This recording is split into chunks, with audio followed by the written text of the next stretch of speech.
Mi sueño era siempre el mismo, una neblina silenciosa y persistente que se instalaba en mi propia casa. Yo caminaba por los pasillos de mármol de nuestra mansión en Silverwood Heights, una estructura imponente que Preston había diseñado como un monumento a su éxito, y era completamente invisible, un espectro en mi propio hogar. Lo llamaba por su nombre, Preston, pero mi voz se desvanecía sin eco en la acústica perfecta de los techos altos que él tanto amaba. Intentaba tocar su hombro mientras él leía los planos en su despacho de roble, pero mis dedos, translúcidos y temblorosos, atravesaban la tela de su costosa camisa de lino como si fueran humo. No era una pesadilla aterradora, no había monstruos ni caídas al vacío. Era algo infinitamente peor, una anulación silenciosa y metódica, un borrado lento de mi propia existencia, que se sentía tan real como el aire que respiraba.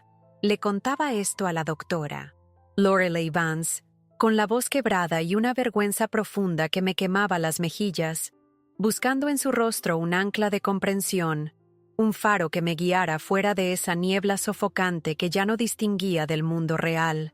La doctora Vance me observó por encima de sus gafas de diseñador, con una expresión de paciencia estudiada que ahora, con una claridad dolorosa, reconozco como puro y calculado desdén. Inclinó ligeramente la cabeza, un gesto ensayado que yo solía interpretar como empatía profesional, y sus labios formaron una sonrisa delgada y filosa como un bisturí.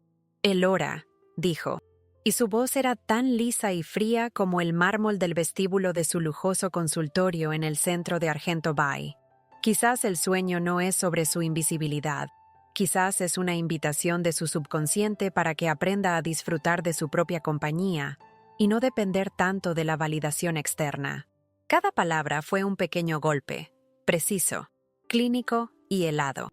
No fue un consejo, fue una sentencia, una forma de decirme que el problema, como siempre, era yo. Salí de la sesión sintiéndome más hueca que nunca. Recogí mis cosas y caminé hacia la puerta, dejando atrás, por puro descuido providencial, mi paraguas de seda junto al sillón de cuero donde acababa de desnudar mi alma.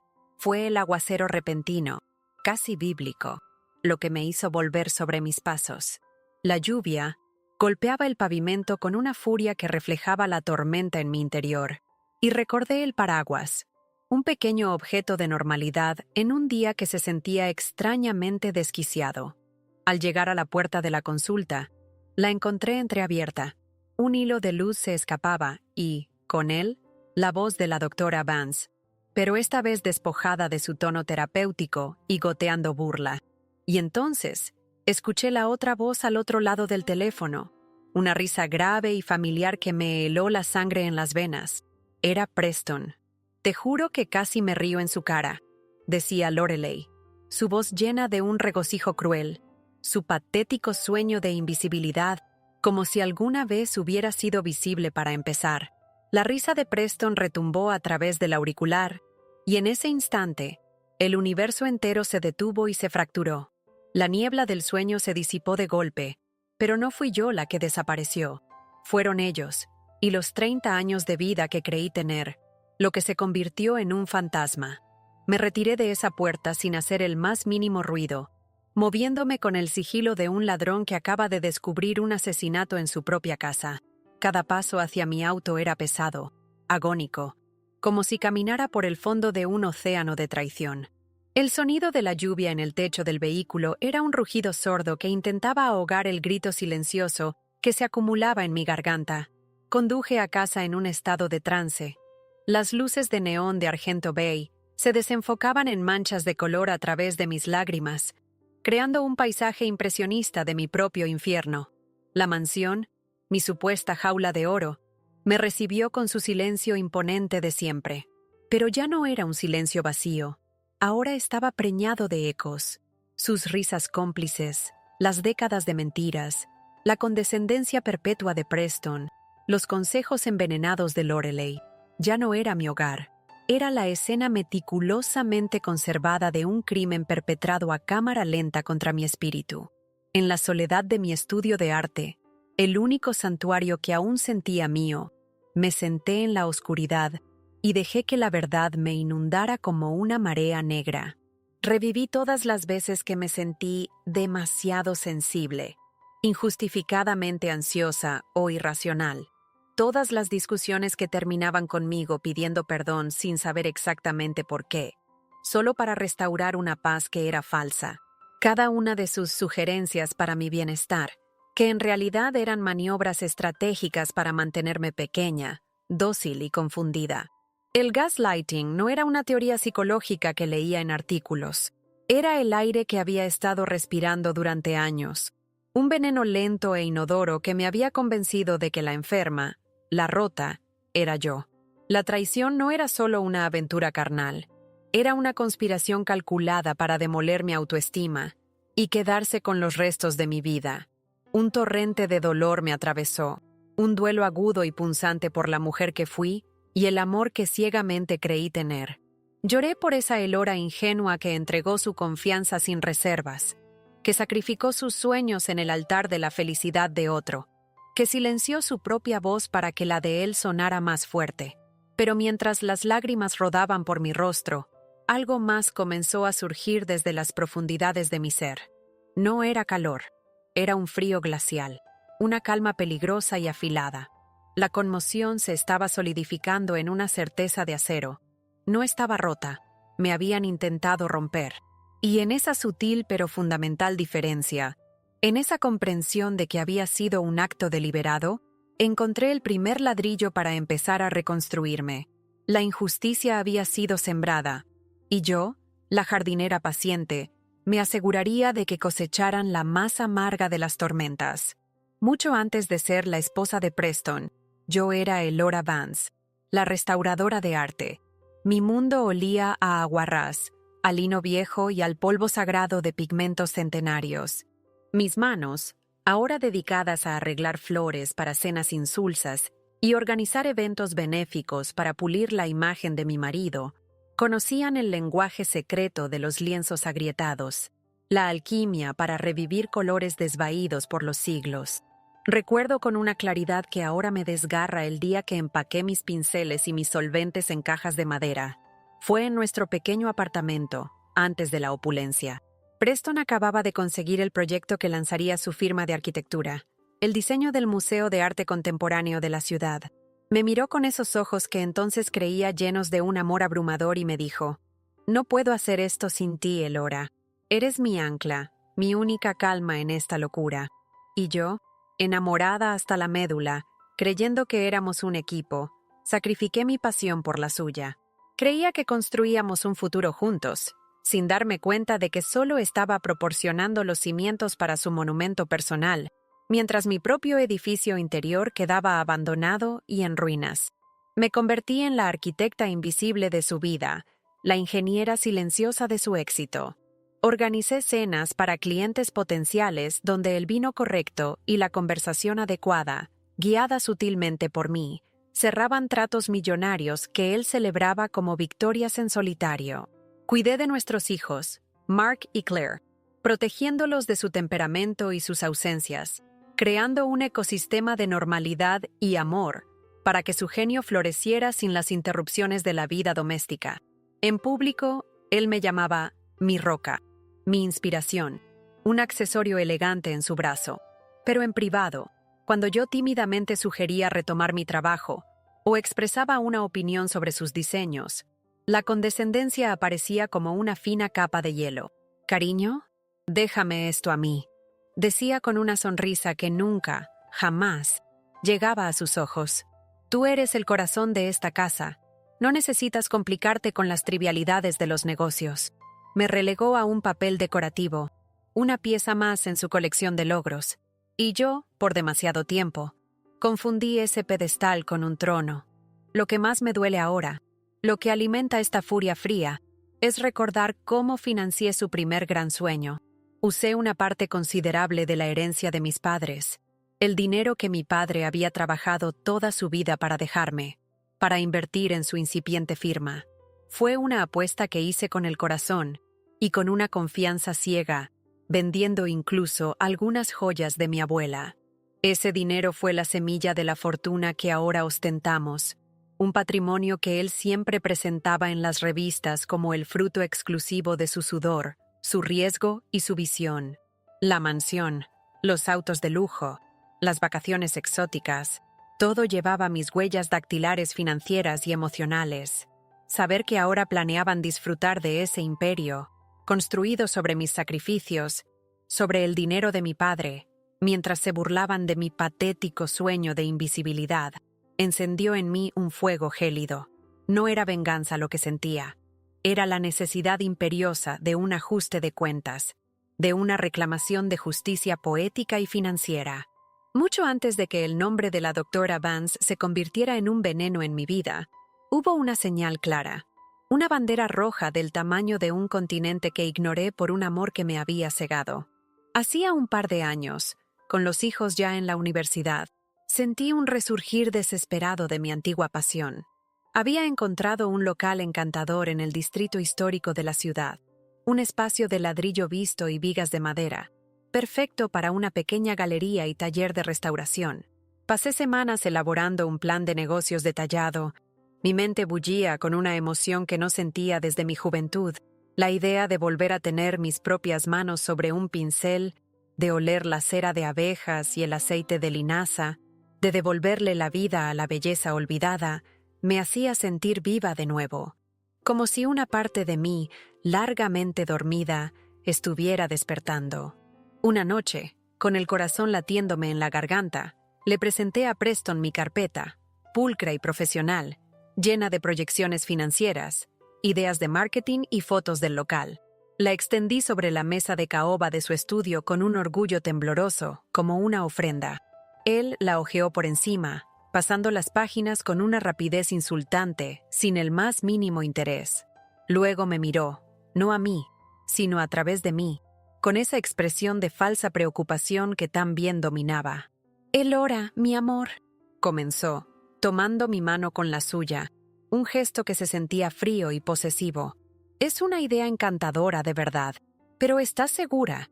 Un negocio es increíblemente estresante. ¿No eres feliz con la vida que tenemos? Piensa en todo el trabajo, las preocupaciones, los impuestos. Yo solo quiero protegerte, que estés tranquila y sin agobios». No fue una prohibición, fue mucho más sutil y cruel. Fue un acto de sabotaje envuelto en un manto de amor protector, diseñado para hacerme dudar de mi propia capacidad. Fue después de ese episodio, al verme decaída, apática y con la energía vital drenada por su preocupación, que él sugirió por primera vez la terapia. «Tal vez te ayudaría a hablar con alguien, cariño», dijo, su voz suave y persuasiva, «para manejar esta ansiedad que sientes ahora que la casa está vacía». Lo presentó como un regalo, un acto de cuidado supremo, una solución a un problema que él mismo había creado. Y yo, programada durante décadas para dudar de mis propias percepciones y creer en su superior sabiduría, lo acepté. Ahora veo el plan con una claridad aterradora. No podía controlarme solo con su manipulación, así que me entregó a su cómplice para que terminara el trabajo de demolición. La terapia no era para curarme, era para contenerme, para asegurarse de que la mujer con sueños y ambiciones propias permaneciera dormida para siempre. La semana siguiente a mi descubrimiento fue un macabro teatro del absurdo. Preston se movía por la casa con una normalidad escalofriante, completamente ajeno al cataclismo que había ocurrido en mi interior. Me preguntaba sobre mi día con una sonrisa distraída, me daba un beso superficial en la frente antes de irse a trabajar, y se quejaba del tráfico como si el mundo siguiera siendo el mismo. Yo, por mi parte, me convertí en la mejor actriz de mi vida, una digna de todos los premios. Le sonreía, asentía en los momentos adecuados y mantenía una conversación trivial sobre el tiempo o el menú de la cena, mientras por dentro cada palabra suya era una aguja envenenada que se clavaba más hondo. La tensión era una cuerda de piano tirante entre nosotros, invisible para él, pero que a mí me cortaba la respiración y me dejaba un sabor metálico en la boca. La escalada, la prueba de su audacia sin límites, llegó en forma de una llamada de la doctora Vance. Su voz, de nuevo envuelta en esa profesionalidad empalagosa y falsa, Me informó que Preston había programado una sesión conjunta para la semana siguiente. Él cree, y yo estoy de acuerdo, que sería muy beneficioso para ambos abordar tus crecientes sentimientos de desconexión en un espacio seguro, dijo. Y tuve que apretar el teléfono con tanta fuerza que mis nudillos se pusieron blancos para no gritarle la sarta de obscenidades que se agolpaban en mi mente. La audacia era monumental, cósmica. Querían sentarme en una habitación con ambos, el verdugo y su cómplice, para analizar las heridas que ellos mismos me estaban infligiendo en tiempo real. Era una demostración de poder, una forma de restregarme en la cara lo controlada, ciega y patética que me creían. Acepté la cita con una voz suave y agradecida que me dio náuseas. «Oh, sí, doctora. Creo que es una excelente idea. Preston se preocupa tanto por mí, siempre buscando soluciones», dije, saboreando la ironía amarga como un veneno delicioso. Colgué el teléfono y una calma gélida, casi antinatural, se apoderó de mí. El miedo y el dolor se estaban transformando en el motor de un mecanismo de relojería de precisión. Ya no era una víctima a la deriva en un mar de confusión. Ellos habían escalado la situación, creyendo que yo estaba en el fondo del pozo, indefensa. No sabían que lo que realmente habían hecho era darme la pala para empezar a cavar su propia fosa.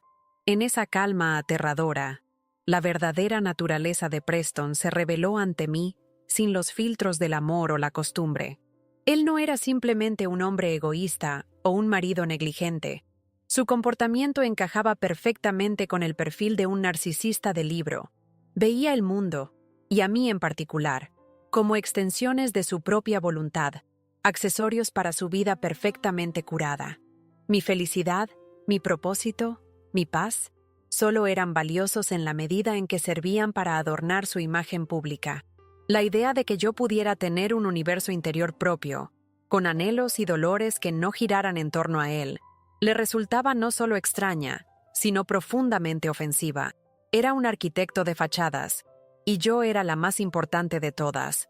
La fachada de la esposa feliz, devota y ligeramente necesitada que validaba su imagen de hombre exitoso, magnánimo y completo.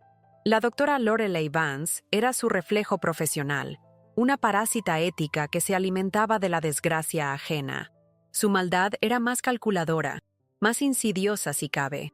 Usaba la santidad del espacio terapéutico, un lugar diseñado para la sanación y la vulnerabilidad más extrema, como un laboratorio para estudiarme y desarmarme. Cada miedo que yo le confesaba con lágrimas en los ojos, cada inseguridad que le entregaba en un acto de fe ciega, se convertía en datos que ella utilizaba para perfeccionar la manipulación. Me recetaba autoinculpación como si fuera un medicamento, diagnosticaba mi intuición como ansiedad galopante y patologizaba mi dolor para mantener el engaño a flote y a su amante satisfecho. Era una depredadora con título universitario. El objetivo de ambos era tan claro como brutal: mantenerme en un estado de niebla psicológica permanente, dudando de mi propia cordura, mientras ellos consolidaban su relación y planeaban un futuro juntos financiado por el patrimonio que yo había ayudado a construir ladrillo a ladrillo y sacrificio a sacrificio. No era solo un asunto del corazón, una simple y vulgar aventura. Era un complot financiero y emocional en toda regla. Querían despojarme de mi dinero, de mi dignidad y de mi historia, dejándome como una cáscara vacía, una anciana confundida a la que podrían manejar a su antojo. Su crueldad no era impulsiva, era un proyecto a largo plazo, diseñado con la misma precisión metódica con la que Preston diseñaba sus edificios fríos y sin alma. Los días previos a la sesión conjunta fueron una tortura psicológica. Vivir bajo el mismo techo que mi traidor requería una reserva de fuerza y autocontrol que no sabía que poseía. Cada comida compartida en la mesa del comedor era un acto de resistencia silenciosa. Cada te quiero, distraído que él dejaba caer como una migaja, era una prueba de fuego para mi capacidad de no vomitar. La presión era inmensa, un zumbido constante en mis oídos, una migraña que no cedía. Por las noches, me despertaba con el corazón desbocado, la tentación de confrontarlo allí mismo, en la oscuridad, de gritarle la verdad a la cara. Era casi irresistible, pero sabía que una explosión emocional sería mi perdición. Me haría parecer la mujer histérica y desequilibrada que ellos ya habían decidido que era, validando su narrativa y dándoles la victoria. En un momento de debilidad extrema, cuando sentí que el peso de la farsa me aplastaría y me haría cometer un error, hice una llamada que lo cambió todo. Marqué el número de Cassidy, mi amiga de la universidad, una mujer cuya mente era tan afilada como su lengua y que ahora era una de las abogadas litigantes más temidas de la ciudad. Hacía años que no hablábamos en profundidad. La vida nos había llevado por caminos distintos, pero en cuanto escuchó el temblor en mi voz, supo que algo andaba terriblemente mal. Le conté todo, desde el sueño recurrente hasta la llamada telefónica que había presenciado. No hubo juicios, no hubo lástima. Solo hubo una pausa cargada de electricidad, seguida de una furia helada y protectora. Elora, esos desgraciados, dijo, su voz un látigo. No vas a llorar, vas a luchar. Y yo voy a ayudarte a quemar su mundo hasta los cimientos. La voz de Cassidy fue el ancla de acero que necesitaba en medio de mi tormenta emocional.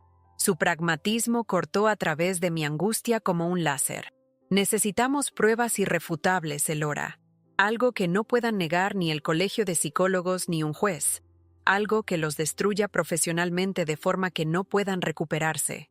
Sus palabras no eran sobre venganza, eran sobre estrategia, sobre justicia implacable. Me sentí validada, escuchada, y por primera vez en mucho tiempo, sentí una oleada de poder. La presión no desapareció, pero ahora tenía un propósito. Ya no era solo una carga que me aplastaba, era el combustible de alta potencia que me impulsaría a actuar. A pesar de todo, una parte de mí, una parte pequeña y moribunda que aún se aferraba a los fantasmas de 30 años de matrimonio, quiso darles una última oportunidad. Quizás era una prueba para mí misma, para saber que había agotado todas las vías antes de desatar el infierno.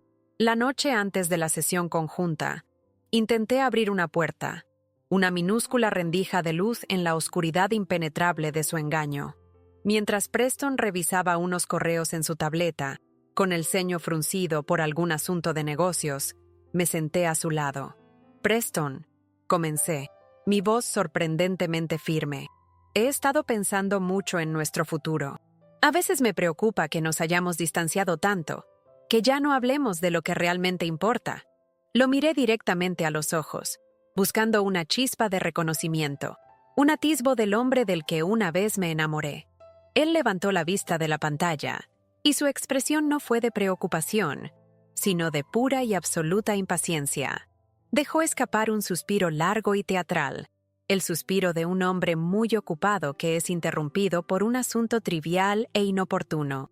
Elora, por favor, no empecemos con esto ahora. Estoy agotado.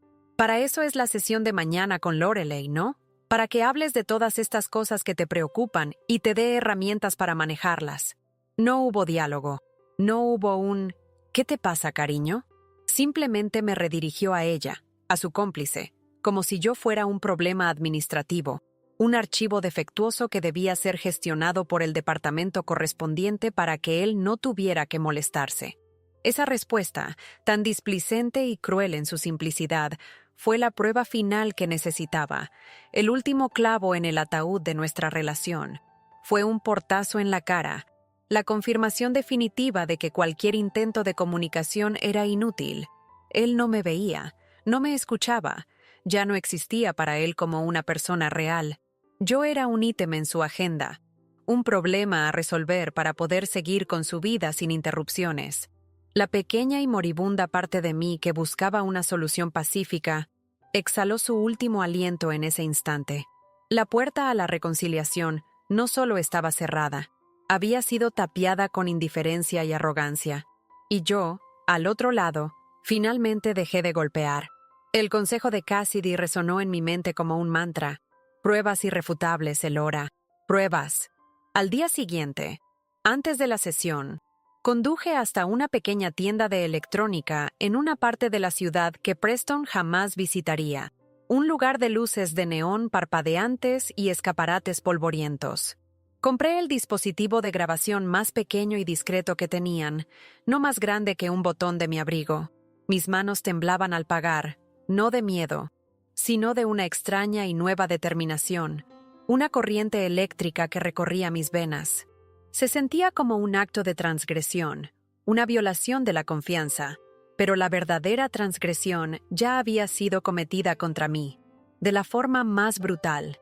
Esto no era una traición, era un acto de documentación, de recolección de pruebas para la guerra que se avecinaba. Coloqué el pequeño dispositivo en el forro interior de mi bolso, un testigo silencioso e imparcial para la farsa que estaba a punto de presenciar. Llegué a la consulta con Preston.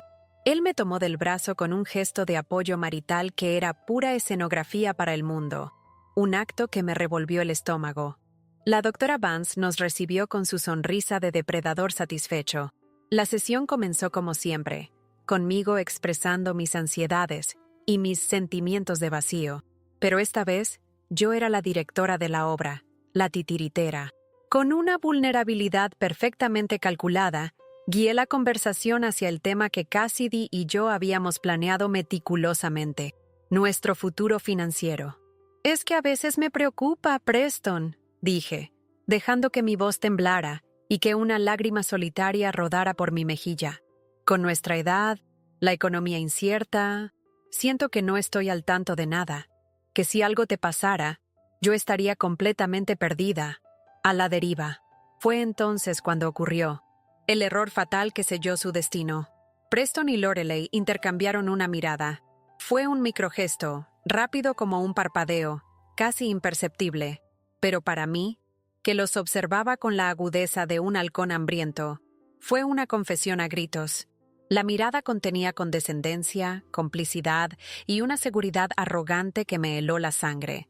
Entonces, Preston, en un intento de tranquilizarme, mordió el anzuelo. «Elora, no tienes que preocuparte por ni un solo centavo», dijo con un tono paternalista que me enfermó. «Todo está perfectamente estructurado. De hecho, Lorelei incluso me ha estado dando algunos consejos excelentes sobre fideicomisos y protección de activos. Está todo pensado para el largo plazo, para que estés segura». La revelación me golpeó como un rayo. No solo estaban teniendo una aventura, estaban conspirando activamente sobre mi patrimonio, con mi propia psicóloga dándole asesoramiento legal y financiero para, sin duda, dejarme con lo menos posible en un futuro divorcio. La grabación en mi bolso capturó cada palabra, cada sílaba de su traición. Salí de esa sesión sintiéndome extrañamente serena, una calma antinatural que suele preceder a los terremotos más devastadores.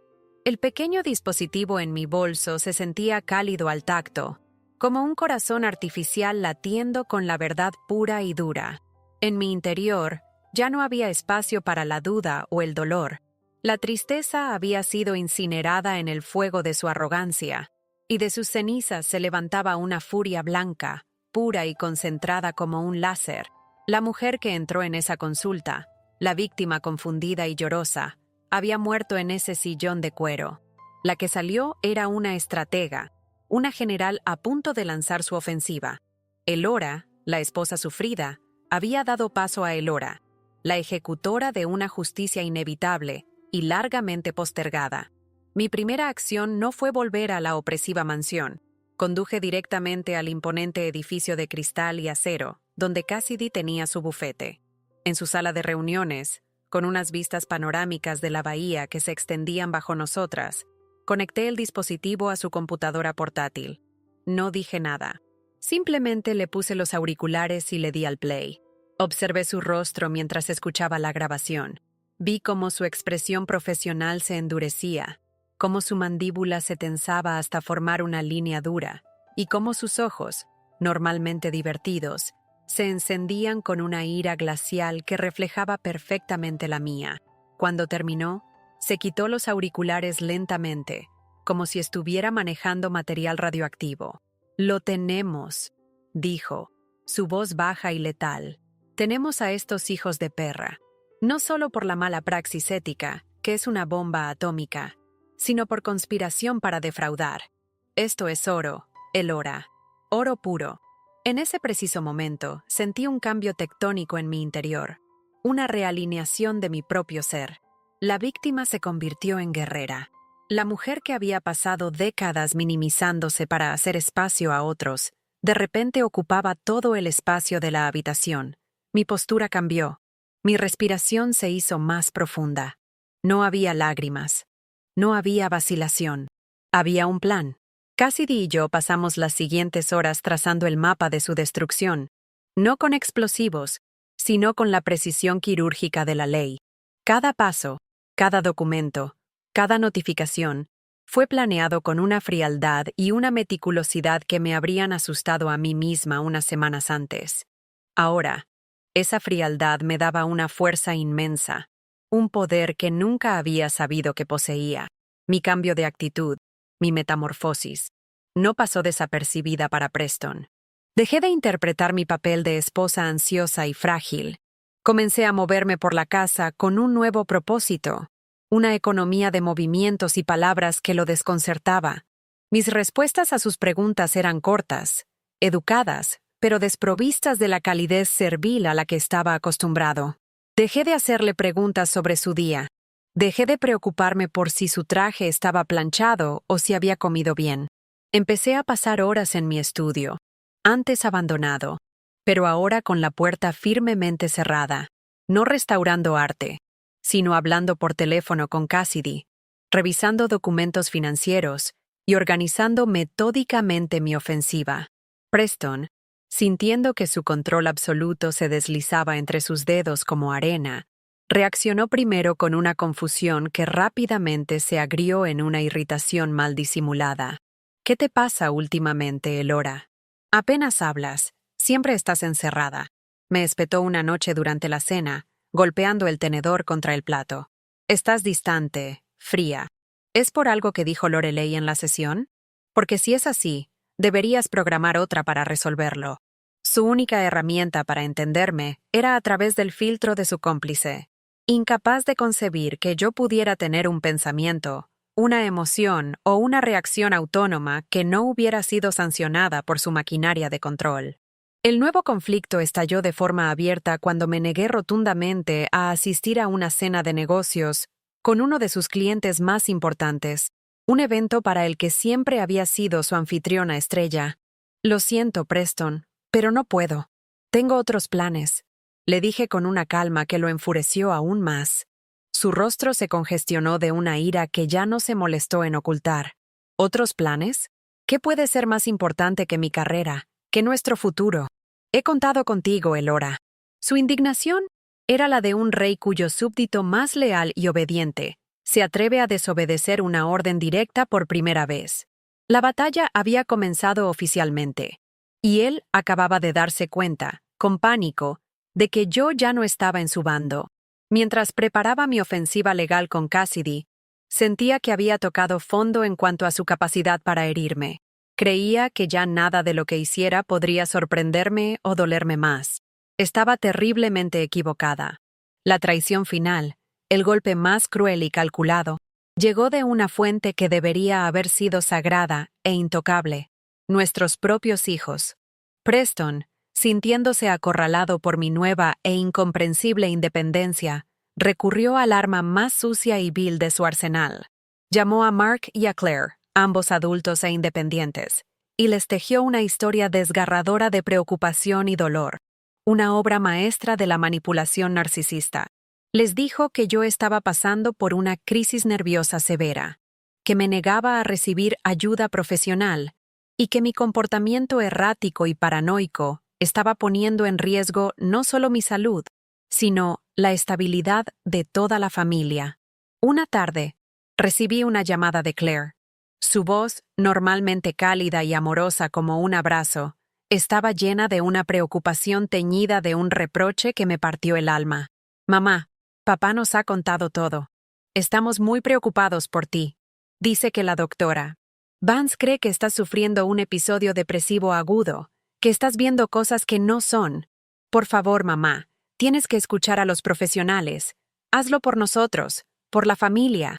Cada palabra fue una puñalada helada en el corazón. Había usado a nuestros hijos, el centro de mi universo, como peones en su juego sucio, envenenándolos con su versión de la historia, pintándome como una loca inestable y peligrosa. Ese fue el momento exacto en que cualquier vestigio de piedad que pudiera albergar por él se evaporó, convertido en ceniza. Preston no solo me había engañado, robado y conspirado contra mí. Había intentado robarme lo más preciado que tenía, lo único por lo que habría muerto, la confianza y el amor de mis hijos. Había cruzado una línea que no tenía retorno, una línea que ni el más depravado de los seres debería cruzar. La claridad que sentí fue dolorosa y absoluta. Estaba sola en esto, completamente sola, pero esa soledad, en lugar de debilitarme, forjó mi determinación en un arma indestructible. Ya no luchaba solo por mi libertad o mi dinero. Ahora luchaba por mi nombre, por mi cordura y por la verdad, y estaba dispuesta a llegar hasta el final. El enfrentamiento no fue la escena de gritos y platos rotos que cualquiera podría imaginar. Fue algo mucho más frío, más silencioso y, por eso mismo, infinitamente más devastador. Sucedió 2 semanas después de la llamada de mis hijos, un martes por la tarde. Preston y yo estábamos en el salón, él leyendo el periódico con aire de normalidad forzada, y yo fingiendo leer un libro, cuyo texto mis ojos no registraban. El silencio en la habitación era tan denso que se podía cortar con un cuchillo. Fue entonces cuando sonó el timbre. Era un mensajero con un uniforme impecable. Le indiqué que esperara en el umbral mientras firmaba la recepción de 2 sobres idénticos, de aspecto oficial, y con el membrete del bufete de Cassidy. Le entregué uno a Preston sin decir una palabra, y me quedé con el otro. Él lo abrió con una mezcla de impaciencia y curiosidad, probablemente pensando que era alguna invitación o correspondencia de negocios sin importancia. Observé su rostro mientras leía, saboreando cada microexpresión. Primero, la confusión frunciendo su ceño. Luego, la incredulidad abriendo sus ojos, seguida de un pánico lívido que le drenó todo el color de la cara, dejándola de un tono ceroso. Lo que tenía en sus manos era una notificación formal y detallada. Anunciaba la presentación de una denuncia ante el Consejo de Arquitectura por conducta antiética grave y conspiración, citando su relación con mi psicóloga, para manipularme y obtener ventajas financieras ilícitas. Adjunta, había una transcripción completa, palabra por palabra, de la sesión grabada. Cada palabra burlona, cada consejo financiero malicioso, estaba allí, negro sobre blanco, innegable. Levantó la vista. Sus ojos desorbitados y llenos de terror buscaban los míos, buscando una explicación. Una salida. Elora, ¿qué es esto? ¿Es una broma de mal gusto? Su voz era un susurro ronco, apenas audible. Yo no levanté la voz. No necesitaba hacerlo. Lo miré con la calma imperturbable de un lago congelado en pleno invierno y le dije, con cada sílaba perfectamente articulada, no es una broma, Preston. Es una consecuencia. El sobre idéntico que acaba de recibir la doctora Vance en su consulta contiene exactamente lo mismo, pero dirigido al colegio de psicólogos. Se acabó el juego. No hubo ira en mi voz. Solo una finalidad absoluta. El sonido de una puerta de acero cerrándose para siempre. Su mundo, construido sobre cimientos de mentiras, acababa de derrumbarse por su propio peso, y yo simplemente estaba allí para presenciarlo. La represalia de Preston fue tan rápida como predecible, un acto desesperado de un animal acorralado.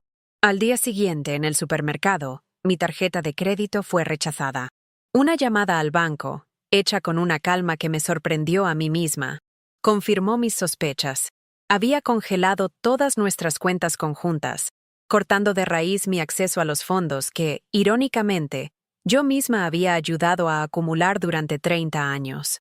Fue un acto de pura malicia, un intento torpe y brutal de asfixiarme financieramente, de ponerme de rodillas y obligarme a retirar las denuncias por pura necesidad.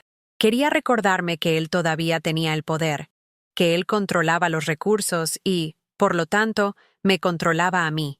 Esa misma noche, su acoso telefónico comenzó. Primero, Sus mensajes de voz eran suplicantes, goteando una falsa congoja. Elora, por favor, piensa en lo que estás haciendo. Estás destruyendo nuestra familia, nuestra vida, todo lo que construimos. Cuando vio que no respondía, que su máscara de víctima no funcionaba, el tono cambió a la amenaza velada. Vas a lamentar esto profundamente. No tienes ni la más remota idea de con quién te estás metiendo. Te dejaré sin absolutamente nada. Escuchaba los mensajes de voz con una extraña distancia emocional, como si estuviera analizando a un espécimen fascinante y patético bajo el microscopio. El hombre que una vez amé se había reducido a un matón acorralado, torpe y predecible, usando las únicas herramientas que conocía, el dinero y la intimidación. Internamente, el golpe fue duro. No por el dinero. Cassidy había previsto ese movimiento, y habíamos preparado un fondo de contingencia con mis ahorros personales y algunos activos que solo estaban a mi nombre. Fue el descaro, la brutal confirmación de que para él yo no era nada más que una dependencia económica, un parásito. Pero en lugar de asustarme o debilitarme, su agresión me fortaleció.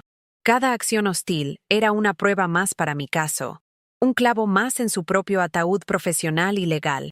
Estaba demostrando ser exactamente el hombre controlador, cruel y manipulador que yo describía en mis denuncias.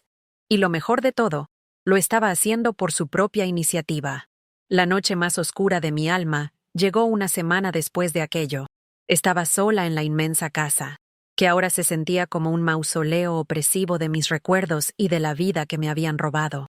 Las amenazas de Preston resonaban en mi cabeza, pero lo que realmente me quebró, lo que me llevó al borde del abismo, fue el silencio ensordecedor de mis hijos.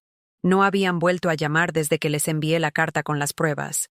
La posibilidad de que no me creyeran, de que el veneno de su padre hubiera hecho su efecto y me vieran como la villana de la historia, como una mujer inestable y vengativa, me desgarraba por dentro.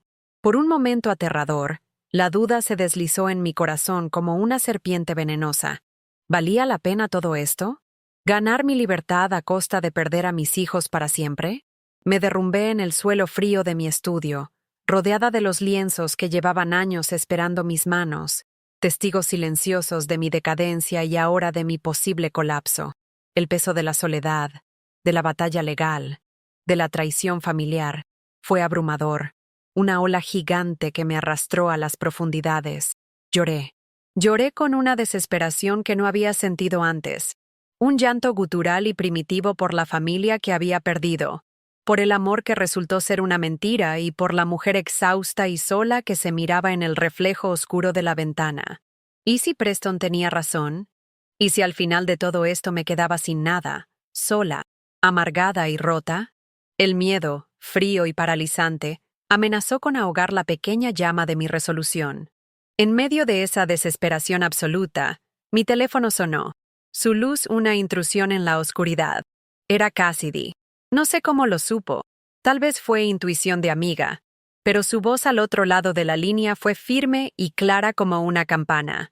Elora, no te atrevas a flaquear ahora. No te lo permito. Él está haciendo esto porque está aterrorizado. Está perdiendo y lo sabe. ¿Y tus hijos?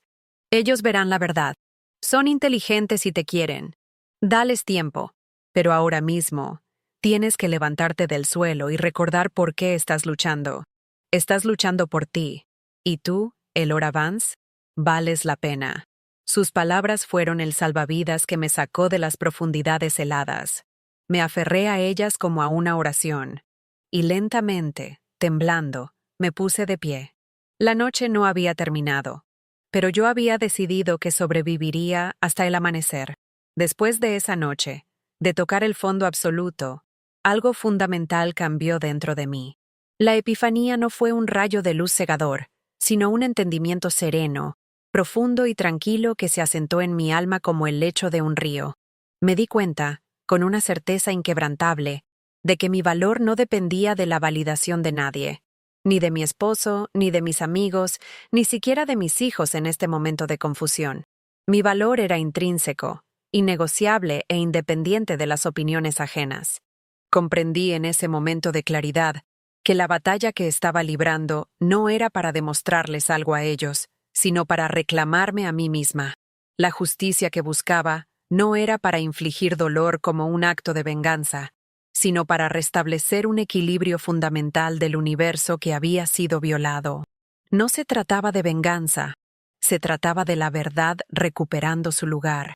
Ese chispazo de comprensión, esa epifanía silenciosa, reavivó mi espíritu de una forma que ni la ira había logrado. El miedo no desapareció por completo. Sería una mentira decirlo, pero ya no era el piloto de mi vida. Ahora era un pasajero ruidoso y molesto en el asiento trasero, y al volante, firme y segura, estaba yo, con los ojos fijos en el horizonte. Un horizonte que, por primera vez en décadas, empezaba a teñirse con los colores de un nuevo amanecer que sería exclusivamente mío. La decisión final no fue una sola, sino una cascada de acciones ejecutadas con la precisión de un cirujano.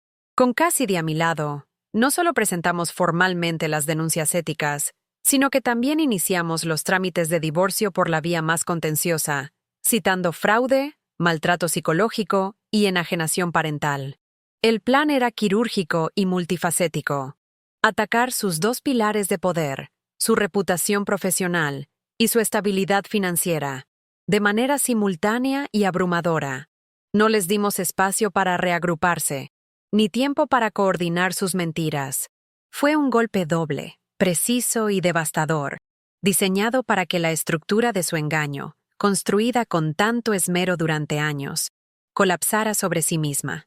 La Elora del pasado habría temido las consecuencias de un acto tan audaz, pero la mujer que firmó esos papeles sabía que la única consecuencia verdaderamente inaceptable era seguir viviendo un solo día más en su mentira. Paralelamente, y sin consultarlo con nadie, tomé una decisión que era puramente para mi sanación. Puse la opresiva mansión de Silverwood Heights en venta. Ese lugar, que una vez representó el pináculo de mis sueños de juventud, se había convertido en un recordatorio constante de mi sumisión, un museo de mi infelicidad. Cada habitación susurraba historias de soledad, de lágrimas silenciosas y de manipulación constante. Llamé al mejor agente inmobiliario de la ciudad y le di instrucciones claras y concisas. Venderla rápido, sin importar el precio. No quería ni un solo dólar que viniera manchado con el recuerdo de la humillación. Necesitaba un espacio limpio, una pizarra en blanco, un lienzo virgen donde pudiera empezar a escribir mi propia historia con mis propios colores. El último paso de mi plan fue el más difícil a nivel emocional, pero también el más liberador. Escribí una carta a mis hijos, una para cada uno. No era una carta de acusaciones ni de defensa, era una carta de amor y de verdad inalterada. Les conté mi historia, no la versión histérica que su padre les había vendido, sino la cronología sobria y factual de los hechos, respaldada por copias de los documentos legales y la transcripción completa de la grabación. Terminé la carta diciendo que los amaba incondicionalmente, por encima de todo, pero que ya no podía sacrificar mi bienestar y mi cordura por mantener una falsa paz. Les dije que entendía su confusión y su dolor, y que estaría esperando, con el corazón y los brazos abiertos, el día en que estuvieran listos para escuchar mi verdad sin filtros. Luego, sellé los sobres y los dejé ir, entregando el resultado al universo. Los resultados de mis acciones llegaron más rápido y con más contundencia de lo que había imaginado. El Colegio de Psicólogos, ante la evidencia irrefutable de la grabación, suspendió la licencia de la Dota. Vance, de manera inmediata mientras se llevaba a cabo la investigación formal. La noticia se filtró a la velocidad de la luz en los círculos profesionales y en la prensa local. Su reputación se desintegró en cuestión de días. Se convirtió en una paria, su nombre en un sinónimo de la peor violación ética imaginable. Su carrera, construida sobre la explotación de la vulnerabilidad ajena, quedó destruida para siempre. Desapareció de la escena pública, una sombra devorada por su propia oscuridad y arrogancia. Preston, por su parte, enfrentó una catástrofe similar, un lento y humillante desmantelamiento de su imperio. El Consejo de Arquitectura abrió una investigación formal que paralizó sus proyectos más importantes. Los clientes, alertados por los rumores de un escándalo ético y un divorcio contencioso y sucio, comenzaron a retirarse uno por uno, temiendo la asociación con su nombre manchado. Su firma, su monumento al ego, empezó a tambalearse y a desmoronarse. Enfrentado a la ruina financiera y al ostracismo social, el hombre arrogante y controlador se desmoronó. Se vio obligado a aceptar el acuerdo de divorcio que Cassidy le presentó, un acuerdo que le despojaba de la mayor parte del patrimonio que él consideraba suyo por derecho divino. Su caída no fue un estallido, fue una implosión silenciosa, patética y absolutamente merecida. Mientras sus mundos cuidadosamente construidos se derrumbaban, el mío florecía de las cenizas. La venta de la mansión se cerró, y con el dinero compré un luminoso y espacioso apartamento en el corazón del Distrito de las Artes, con un estudio bañado por el sol de la mañana que daba a un pequeño jardín. Desempaqué mis viejos pinceles, el olor a trementina y a aceite de linaza llenó el aire, y por primera vez en 30 años, sentí que estaba exactamente donde debía estar. Comencé a aceptar pequeños encargos de galerías locales y coleccionistas privados. Mi pasión renacida me llenaba de una energía que creía perdida para siempre. Cada pincelada delicada sobre un lienzo antiguo era un acto de autorreclamación. No solo estaba restaurando arte, me estaba restaurando a mí misma. El teléfono sonó una tarde de otoño, 3 meses después de haber enviado la carta. Era Claire. Su voz era pequeña, vacilante, cargada de una emoción que apenas podía contener. «Mamá, leí la carta. Leímos la carta. Mark y yo, mamá, lo sentimos tanto. Fuimos tan ciegos. No hubo necesidad de más explicaciones ni reproches. El muro de mentiras de su padre se había agrietado y finalmente derrumbado bajo el peso de la evidencia. Nuestro reencuentro fue tentativo al principio, lleno de preguntas silenciosas y disculpas no dichas, pero el amor estaba intacto. No los culpé. Entendí que ellos también habían sido víctimas de su manipulación. Lentamente, con paciencia, honestidad y mucho amor, comenzamos a reconstruir nuestros lazos sobre un nuevo y sólido fundamento: la verdad. Con Preston, el distanciamiento fue absoluto, quirúrgico y definitivo. Después de firmar los papeles del divorcio en el despacho de Cassidy, no volví a hablar con él ni a verlo. Sus intentos iniciales de contacto cesaron cuando se dio cuenta de que la mujer a la que intentaba manipular ya no existía. En su lugar había una extraña a la que no podía alcanzar. Él se convirtió en un fantasma de mi pasado, una lección costosa aprendida de la manera más dura. Nuestra relación no se redefinió, simplemente se extinguió, dejando atrás solo la ceniza de lo que nunca fue realmente amor, sino una transacción de poder. La doctora Lorelei Vance se desvaneció por completo, como si nunca hubiera existido. A veces me preguntaba qué habría sido de ella, pero el pensamiento era fugaz y carente de emoción, como recordar un mal sueño. Ella fue un instrumento de mi dolor, pero también, irónicamente, el catalizador involuntario de mi liberación. Al establecer estos nuevos límites, al elegir conscientemente quién merecía un lugar en mi nueva vida y quién debía permanecer fuera para siempre, sentí un poder tranquilo y profundo. Era el poder de la soberanía personal, la capacidad de proteger mi paz, un tesoro que ahora valoraba por encima de cualquier riqueza material. Han pasado 2 años. Mi apartamento está lleno de luz, de la risa de mis hijos y mis amigos, y del olor a café recién hecho y a pintura al óleo. Mis mañanas ya no comienzan con una bola de ansiedad en el estómago, sino con la anticipación serena de un día que me pertenece por completo. Mi trabajo de restauración ha ganado un reconocimiento modesto pero gratificante, y ahora tengo una lista de espera de clientes que valoran mis manos y mi visión. He viajado sola a Florencia para ver a los maestros. He caminado por las calles de París bajo la lluvia y he redescubierto la alegría inmensa de mi propia compañía, no como una lección impuesta por una terapeuta malvada, sino como una elección gozosa y deliberada. Mi relación con mis hijos es más fuerte y honesta que nunca. Vienen a cenar los domingos y hablamos de arte, de la vida, de sus sueños, y en sus ojos veo admiración, respeto y un amor renovado y maduro. Aprendí en este viaje que la verdadera fortaleza no es la ausencia de vulnerabilidad, sino la capacidad de levantarse y reconstruirse después de que esa vulnerabilidad ha sido traicionada. Aprendí que la justicia no siempre es ruidosa y explosiva. A veces, es el clic silencioso y satisfactorio de una puerta que se cierra a un pasado tóxico. Y aprendí, la lección más importante de todas, que nunca es tarde para convertirse en el artista de tu propia vida, para tomar los fragmentos rotos de lo que fuiste y, con paciencia y amor propio, crear una obra maestra nueva, más resiliente y mucho más hermosa. En este preciso momento, estoy de pie frente a mi última pieza restaurada, un retrato del siglo XVIII de una mujer cuyo rostro había sido oscurecido por el tiempo, el abandono y capas de barniz sucio. Con un pincel fino y delicado, aplico el último toque, la capa final de barniz protector, y sus ojos, antes opacos y tristes, de repente brillan con una luz interior, como si hubieran estado esperando pacientemente durante siglos a que alguien viera el tesoro que se escondía debajo de la mugre. Una sonrisa serena, genuina, se dibuja en mi rostro. La he devuelto a la vida. Y en el proceso, nos hemos devuelto a la vida. Fin de la historia. Si algo en esta historia tocó tu vida, regálanos un like y suscríbete.